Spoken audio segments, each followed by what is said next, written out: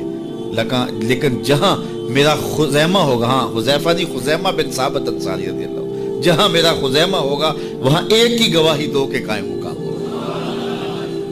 فیض پہنچا اے رضا احمد پاک کا, ورنہ ہم کیا جانتے خدا کون ہے. میں اگر خدا سے ملنا چاہوں تو مجھے بتاؤ نہ کہ میں کدھر جاؤں. شرق کو جاؤں, غرب کو جاؤں, شمال کو جاؤں, جنوب کو جاؤں, نیچے سوراخ کروں, اوپر سیڑھی لگاؤں, کدھر جاؤں. میں آپ سے ملنا چاہتا ہوں تو میں شرق کی جانب سفر کروں گا. آپ مجھ سے ملنا چاہتے ہیں تو غرب کی جانب دوڑیں گے. لیکن میں خدا سے ملنا چاہتا ہوں, وہ تو جہتوں سے پاک ہے, وہ تو سمتوں سے پاک ہے. تو اس کو ملنا چاہوں تو بتاؤ کدھر جاؤں. اللہ اکبر. آئیے ذرا قرآن کا اسلوب دیکھیے. وَإِذَا سَأَلَكَ عِبَادِي أَنِّي فَإِنِّي قَرِيبٌ. حبیب میرے بندے تیرے پاس آ کے میرا پوچھتے ہیں. بندے میرے ہیں, مجھے ڈھونڈتے ڈھونڈتے تیرے پاس آ گئے اور تیرے پاس آ کے پھر میرا پوچھنے لگے. فَإِنِّي قَرِيبٌ. ان آنے والوں کو بتلا دیجئے کہ میں دور نہیں ہوں, نیڑے ہی. فا تاقیبیہ کے بعد علماء تفسیر نے لکھا کہ کل مقدر ہے, یہاں کل ماننا پڑے گا. فَإِنِّي قَرِيبٌ اے فَقُلْ إِنِّي قَرِيبٌ. ان کو کہہ دیجئے کہ وہ دور نہیں, آگے ہو تو مل جائے گا. یہ ہے ترجمہ کل کے مقدر ماننے سے. لیکن صوفیہ فرماتے ہیں کل کو مقدر ماننے کی ضرورت ہی کیا ہے, بات ہی سیدھی ہے. حبیب میرے بندے مجھے ڈھونڈتے ڈھونڈتے تیرے تک آ گئے, تو محبوب جب تیرے تک آ گئے میں پھر بھی دور ہوں. میرے بندے جب مجھے ڈھونڈتے ڈھونڈتے تیرے تک جو آ گئے تو محبوب تیرے تک آگے ہیں تو میرے تک آگے.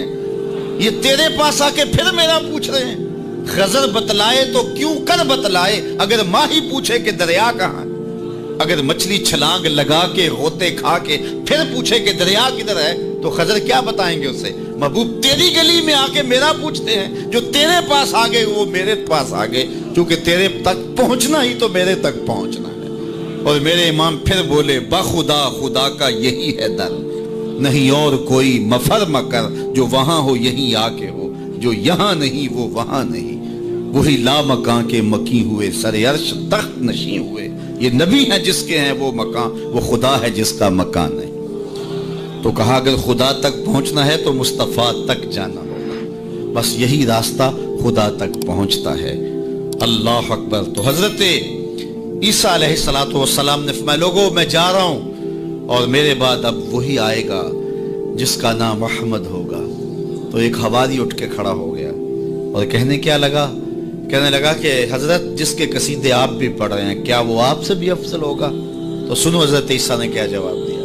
آپ کے سینے میں ٹھنڈ پڑ جائے گی. ویسے تھوڑی سی تقریر میں اور کروں گا, لیکن میں یہی بھی چھوڑ دوں تو آپ ناراض نہیں ہوں گے, اس لیے کہ بات اتنی ہے کہ پورا سال آپ پر نشہ طاری رہے گا. اللہ اکبر. کہا حضرت جس کے قصیدے آپ بھی پڑھ رہے ہیں کیا آپ سے بھی افضل ہوگا. تو سنو حضرت عیسیٰ نے کیا جواب دیا. انجیل برنباس میں آج بھی یہ لفظ موجود ہے. تو حضرت عیسیٰ علیہ السلام نے کہا افضل ہونے کی بات کرتے ہو, وہ تو اتنی عظمتوں کا حامل ہے, اگر اس کے نالین کے تسمے کھولنے کی سعادت ابن مریم کو مل جائے تو یہ بھی مقدر کی بات ہے, یہ بھی بخت کی بات ہے کہ ان کے نالین کے تسمے کھولنے کی سعادت مل جائے. تو دنیا منتظر رہی, زمانہ انتظار کرتا رہا. تو لوگ کہاں کہاں منتظر رہے, ہم نے کوئی انتظار نہیں کیا. آنکھ کھلی تھی تو مسجد کے سپیکروں سے آواز آ رہی تھی مصطفیٰ جان رحمت پہ لاکھوں سلام. ہم اذان جب ہم نے آنکھ کھولی تو صدائیں مل رہی تھی کہ نبی جی اللہ اللہ اللہ ہو. تو ہم کتنے خوش نصیب ہیں, کتنے بخت والے ہیں کہ ہمیں آغوش مادر میں حضور کا نام مل گیا, کوئی انتظار ہی نہیں کرا. اقبال کتنے فخر سے کہا کرتے تھے نام تو از پدر آموختم. حضور آپ کا نام میں نے اپنے باپ سے سنا تھا, آپ کا نام میں نے اپنے باپ سے سنا تھا, آپ کے درود کی لوری اپنی ماں سے سنی تھی, اپنی بہن سے حضور کا پیار سنا. تو یہ ہمیں میسر آیا. خوش نصیب ہیں ہم لوگ کہ ہمیں یہ دور ملا. ہاں ایک ہمیں افسوس ہوتا ہے کہ کبھی حضور کے دور میں ہوتے, وہ لمحے میسر آتے, لیکن میرے آقا جانتے تھے میرے امتی بعد میں تڑپیں گے. حضور نے جو ہے وہ ہمیں آنے والوں کو تسلی دیتے ہوئے اتنی خوبصورت بات کی ایک دن صحابہ بیٹھے تھے، فرمایا طوبی لمن رآنی وآمن بی وطوبی سبع مرات من لم یرانی وآمن بی. فرمایا صحابہ تمہیں مبارک ہو، تم نے مجھے دیکھا اور میرے اوپر ایمان لائے. اور فرمایا انہیں 7 مبارکیں ہوں جنہوں نے نہیں دیکھا ہوگا پھر بھی ایمان لائیں گے. نفس ایمان کی حضور نے 7 مبارکیں دی. طوبی لمن رآنی وآمن بی وطوبی سبع مرات من لم یرانی وآمن بی. تو کہا انہیں 7 مبارکیں ہوں جنہوں نے دیکھا بھی نہیں پھر بھی نام پہ تڑپ رہے ہوں گے. اللہ اکبر. نام سن کے جان مارنے کے لیے تیار ہوں گے. حضور کا نام آتا ہے آنکھوں میں آنسو آ جاتے ہیں، دل تڑپتا ہے. کیا کیفیات باطن ہوتی ہیں. تو یار یہ کوئی چھوٹی دولت ہے؟ حضور کا نام سن کے یہ کیفیت نصیب ہو جائے، یہ ان کے پیار کی علامت ہے. پیار ہوتا ہے تو آنکھوں میں آنسو آتے ہیں، اور جہاں آنسو ہوتے ہیں وہاں رحمتیں ہوتی ہیں. علامہ رومی فرماتے ہیں جہاں پانی چلتا ہے وہاں سبزہ اگتا ہے، اور جہاں آنسو بہتے ہیں وہاں رحمت اترتی ہے. تو یہ ان کے پیار کے آنسو ہے، یہ ان کی محبت کے آنسو ہے. بلکہ امام غزالی نے غالباً لکھا ہے کہ حضور کے پیار میں، اللہ کی خشیت میں جو آنسو آئیں تو ان کو صاف نہ کرو بلکہ ان کو رخساروں پہ مل لیا کرو. یہ تو خوش نصیب آنسو ہیں جو حضور کی یاد میں بہے ہیں، جو حضور علیہ السلام کے ذکر میں بہے ہیں. تو یہ میری اور آپ کی خوش بختی. اور اگر وہ نہ آتے تو ہم آج بھی اندھیروں میں ہوتے، ظلمتوں میں ٹھوکریں کھا رہے ہوتے اگر حضور تشریف نہ لاتے. خدا شناسی تو بڑی دور کی بات ہے، ہم خود شناس بھی نہ ہوتے اگر حضور نہ آتے. ہمیں اپنے آپ سے آگہی نہ ملتی، اپنی ذات سے شناسائی نہ ملتی اگر حضور نہ آتے. ورنہ دیکھیے کہ آج کتنے لوگ عقل و بینش، فہم و ادراک میں کتنے آگے ہیں، لیکن کیا انہیں حضور کا در نہیں ملا تو کیا وہ آج آشنائی رب سے اور آشنائی ذات سے مالا مال ہیں؟ کتنے لوگ ہیں پی ایچ ڈی ڈاکٹر ہیں لیکن بتوں کے آگے ہاتھ جوڑے اپنی حاجتیں ان کے سامنے پیش کر رہے ہیں. ان کی عقل و فہم، ان کی عقل و بینش، ان کی ڈگریاں انہیں نہیں بتا رہی کہ اپنے بدن پہ بیٹھی مکھی بھی نہ اڑا سکیں میری ضروریات کے کفیل کیسے ہو سکتے ہیں، لیکن آگے کھڑے ہوئے ہیں. اللہ اکبر. لیکن دوسری جانب میں ایک مثال دیا کرتا ہوں. میں ایک بچپن میں ایک چیز دیکھی کہ ہماری مسجد میں ایک بچہ اپنے پائنچے کو مل مل کے دھو رہا تھا. تو میں نے دور سے جھڑکنے کے لہجے میں اسے کہا کہ تم نے اتنا زیادہ پانی کھولا ہوا ہے. تو وہ کہنے لگا جی میں گلی سے گزر رہا تھا تو کسی جانور کے پیشاب کا چھینٹا پڑ گیا اور میں سکول جا رہا ہوں. اور وہ کوئی درس نظامی کا فارغ التحصیل نہیں تھا کہ اس نے نجاست غلیظہ و خفیفہ کے احکام پڑھے ہو. تو اس سے میں سوچنے لگا کہ اس ڈاکٹر کو تو سمجھ نہیں آئی جو گائے کا پیشاب تبرک سمجھ کے پی رہا ہے، اور اس 8 سال کے پرائمری کلاس کے بچے کو سمجھ آ گئی اور یہ پائنچے کے اوپر پڑے ہوئے پیشاب کے غیر مری چھینٹے کو بھی گوارا نہیں کر رہا. تو میں نے کہا اس کی طبیعت میں یہ تقدس کہاں سے آ گیا؟ تو اندر سے آواز آئی وہ ہے ڈاکٹر لیکن اس کے ہاتھ میں دامن میرے حضور کا نہیں ہے، اور یہ ہے بچہ لیکن ماں نے گٹی میں پیار حضور کا دیا ہے، اس لیے تقدس اس کی روح تک اتر گیا ہے، اس کے باطن میں اتر گیا ہے. تو یہ ان کے صدقے سے ہمیں زندگی کا نور نصیب ہوا ہے. ورنہ آج بھی ہم اندھیرے اور ظلمت میں ہوتے اور آج بھی ہم کسی بت کے آگے ہاتھ جوڑے کھڑے ہوتے اگر ان کا در نہ ملتا، ان کی چوکھٹ نہ ملتی اور ان کی دہلیز میسر نہ آتی. نہ خرد کی روشنی تھی، نہ جنوں کی آگ ہی تھی، تیری رہبری سے پہلے یہ جہاں جہاں نہیں تھا. اور آج زندگی کا سارا نور اور باطن کے سارے اجالے اور شعور و عقل اور فہم و ادراک کی ساری دولتیں جو ہمیں میسر ہیں یہ حضور علیہ السلام کی ولادت کے صدقے سے ہمیں میسر آئی ہیں. ورنہ واشیوں سے بدتر معاشرہ تھا اور بدترین معاشرہ تھا جس میں زندگی انسانیت کاٹتی تھی. بلکہ میں کہوں گا کہ صرف حضور علیہ السلام کی آمد کے فوائد مرتب صرف مسلمانوں پہ نہیں ہوئے، مومنوں پر احسان تو ہے ہی ہے کہ ان کی دنیا بھی اور آخرت بھی سنور گئی.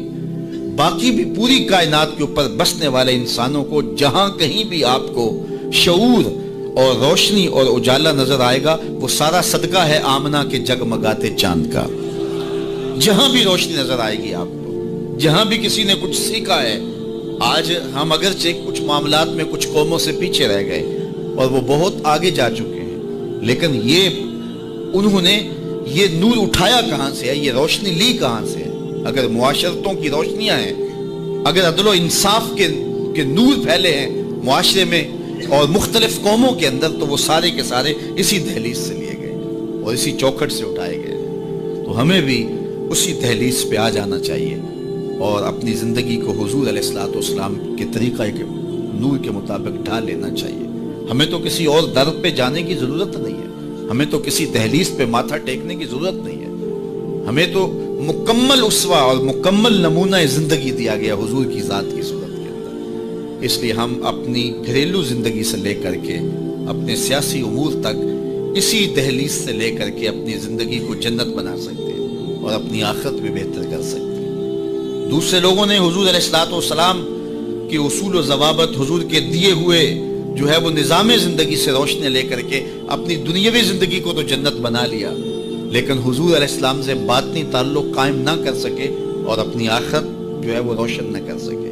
اور ہمارا تو حضور سے باطن کا ربط ہے، حضور سے دل کا تعلق ہے، اس لیے ہم اپنی آخرت بھی سنوار سکتے ہیں اور ہم اپنی دنیا بھی سنوار سکتے ہیں، شرط یہ ہے کہ ہم حضور کے ہو جائیں۔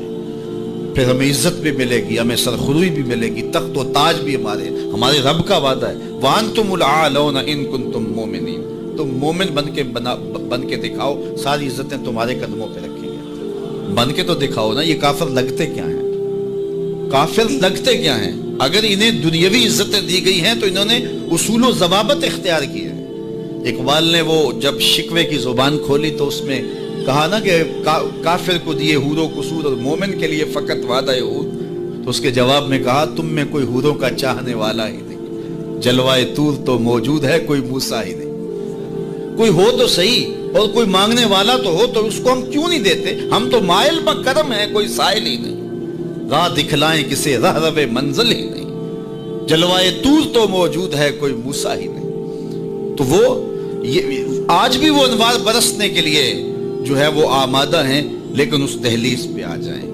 ہم نے اپنے آقا و مولا کے ساتھ اپنا باطنی تعلق تو قائم کیا ہے، لیکن ہماری زندگی کی ترجیحات کچھ اور ہو گئی، اور جس کے نتیجے کے اندر آج ہم دنیا سے جو ہے وہ کٹ گئے اور آج رسوائیوں اور ذلتوں میں اپنی زندگی بسر کر رہے ہیں۔ اقبال علیہ رحمہ نے جب شکوے کا لہجہ اختیار کیا تو فتویٰ بھی متوجہ ہوا اور بہت سخت لہجہ تھا، لیکن جواب آتے ہی سارا نشہ اتر جاتا ہے۔ جب وہ شکوہ کرتے ہیں تو اس میں کرتے ہیں کہ تیرے کعبے کو جبینوں سے بسایا ہم نے، نوع انسانی کو غلامی سے چھڑایا ہم نے، صفائے دہر سے باطل کو مٹایا ہم نے، تیرے قرآن کو سینوں سے لگایا ہم نے، پھر بھی ہم سے گلہ ہے کہ وفادار نہیں، ہم وفادار نہیں تو بھی تو دلدار ہو۔ تو بڑا تلخ لہجہ ہے، لیکن اب اس کا جب جواب آتا ہے تو سارا نشہ اترتا ہے۔ لفظ وہی ہیں، صرف صیغہ بدلتا ہے، لفظ وہی رہتے ہیں، صرف صیغہ تبدیل ہو جاتا ہے۔ اب جواب کیا آ رہا ہے؟ پہلے تو یہ تھا کہ صفائے دہر سے باطل کو مٹایا ہم نے، نوع انسانی کو غلامی سے چھڑایا ہم نے۔ اب ادھر سے آواز آ رہی ہے، صفائے دہر سے باطل کو مٹایا کس نے، نوع انسانی کو غلامی سے چھڑایا کس نے، میرے کعبے کو جبینوں سے بسایا کس نے، میرے قرآن کو سینوں سے لگایا کس نے، تھے تو آباب تمہارے ہی مگر تم کیا ہو، ہاتھ پہ ہاتھ دھرے منتظر فردا ہو، ہر کوئی مستے مئے ذوق تن آسانی ہے، تم مسلمان ہو یہ انداز مسلمانی ہے، حیدری فقر ہے نئے دولت عثمانی ہے، تم کو اسلاف سے کیا نسبت روحانی ہے، وہ معزز تھے زمانے میں مسلمان ہو کر، تم خار ہوئے تارک قرآن ہو کر۔ ہماری پستی، ہماری ذلت، ہماری رسوائی اس نظام زندگی کو چھوڑ دینے سے ہے۔ ہم اپنے آپ پہ غور کریں، اپنی زندگی پہ غور کریں، ہم کہاں کھڑے ہوئے ہیں۔ یہ بات تو ہمیں کہی گئی تھی نا کہ جو الطہور نصف الایمان، صفائی آدھا ایمان ہے، لیکن یہ ان لوگوں نے اپنا لیا کہ جن کے مذہب میں نہانا اور غسل کرنا روا نہیں تھا۔ آپ جو ہے وہ فرانس کی خوشبوئیں پوری دنیا کے اوپر مشہور جانتے ہیں، کبھی اس کا پس منظر بھی جو ہے وہ معلوم کیا کہ کیا ہے؟ کیونکہ یہ غسل نہیں کرتے تھے اور بدن سے اتنی بدبوئیں اٹھتی تھی کہ ان پر جو ہے خوشبو اس پر غالب کرنے کے لیے طرح طرح کی خوشبوئیں یہاں آئیں، تاکہ جو ہے وہ بدبو سے لوگ ناک پہ جو لوگ ملنے آتے وہ ناک پہ ہاتھ رکھ لیتے۔ ان کے بادشاہوں کے جسموں سے بدبو آیا کرتی تھی، ان کے ہاں نہانا نہیں تھا۔ یہ تو مسلمانوں نے آ کے سکھایا، اور جب اندلس انہوں نے فتح کیا تو اس وقت جو وہاں واشروم انہوں نے بنائے تھے مسلمان، سب سے پہلے انہوں نے غالب آ کے ان کو توڑا اور پھر اسی روش میں چلے گئے. پھر آہستہ آہستہ نے سوچا کہ یار دیکھو تو صحیح. اور آج صفائی پسند وہ ہو گئے، آج گلیاں ان کی صاف ہیں، آج بازار ان کے صاف ہیں، آج ملک انہوں نے ایسے بنا کے رکھے ہیں جیسے ایک سگڑ بھی اپنا گھر سنوار کے رکھتی ہے، اور ہمارے گلی کے اندر ہم کچرا پھینک کے گھر چلے جاتے ہیں. میں بعض قد گزرتا ہوں، چونکہ تنگ گلیوں میں بھی جاتا ہوں، بازاروں میں بھی جاتا ہوں، پیدل بھی جاتا ہوں اور سواریوں پہ بھی جاتا ہوں. آپ بھی یہ منظر دیکھتے ہیں کہ 6 فٹ کی گلی ہوتی ہے تو دونوں جانب نالیاں ہو رہی ہوتی ہیں، تو درمیان میں صرف 3 فٹ جگہ ہوتی ہے. میاں ایک سائڈ نالی بنا لو، چلو گلی کشادہ ہو جائے. لیکن ادھر والے نہیں مانتے کہ ہماری جانب نالی ہو، وہ کہتے ہیں ادھر نہیں مانتے، چلو فیصلہ کیا کہ دونوں جانب نالی ہو. جب قوم کا مزاج یہ ہوگا تو کیا قوم ترقی کرے گی جو اتنی قربانی بھی نہیں دے سکتی؟ تو اب گندگی کے ڈھیر جگہ جگہ پڑے ہوئے ہیں. حکومت کو چھوڑیں آپ، حکومت کی ترجیحات، حکومت کی دلچسپیاں، ان کے معاملے، وہ تو جو کرتے ہیں. جو فریضہ ہمارا تھا ہم نے وہ نبھایا، ہم نے اس فریضے کو پورا کیا. تو ہم اپنے رویوں پہ غور کریں. ہمارے آقا نے ہمیں کتنا ستھرا دین دیا تھا، کتنا پیارا دین دیا تھا. میں نے اس مرتبہ میلاد کے موقع پہ کہا کہ دیکھو ہماری ترجیحات کہ ہم نے پورا، میں گلی سے گزرا تو وہ گلی کے اوپر پورا وہ گوٹا کناری کی ہوئی تھی اور ڈنڈیاں بھی اور چراغاں بھی کیا تھا اور بہت زیادہ پیسے لگے ہوں گے. تو نیچے جو ہے وہ گلی تو وہ کچی تھی. تو میں نے کہا اگر یہ اوپر نہ ہوتا، نیچے کنکریٹ کی گلی ان پیسوں سے بن جاتی تو یہ رسول اللہ زیادہ خوش نہ ہوتے اور حضور کی امت کو زیادہ نفع نہ ہوتا اور یہ میلاد کے نام پہ ہو جاتا.